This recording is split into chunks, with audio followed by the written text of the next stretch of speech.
So I'm Shannon with Kustoms. We're here with a 71 Malibu we've been working on for Lucas Jensen.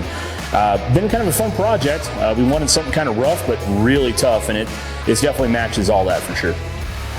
So the point of the car wasn't to have something that was pretty. It was to have something you could beat on, and we definitely built that. So what we've got under the hood is a Blueprint 383 stroker. We have backed that up with a T56 from American Powertrain. These are pedal assembly, they're hydraulics, great setup.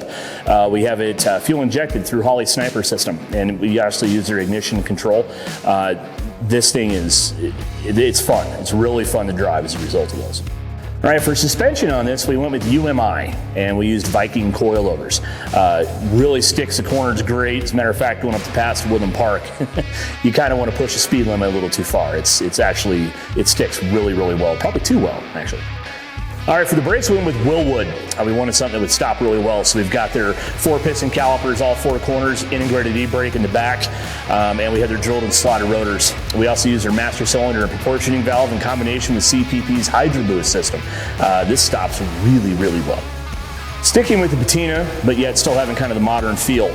We did Dakota digital gauges, their RTX system. It looks stock, but it's far from that. We also went with American Auto Wire to rewire the whole car. We used Digitails for the taillights. We went sequential on those. We used United Pacific for the headlights. We have the bright LED headlights, really great driving at night. And we used Detroit Speed and Engineering for their variable speed wiper kit, highly recommended.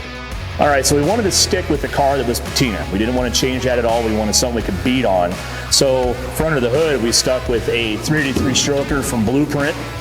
We used a Holley Sniper for the fuel injection system, and those two combined work really great. I highly recommend using them.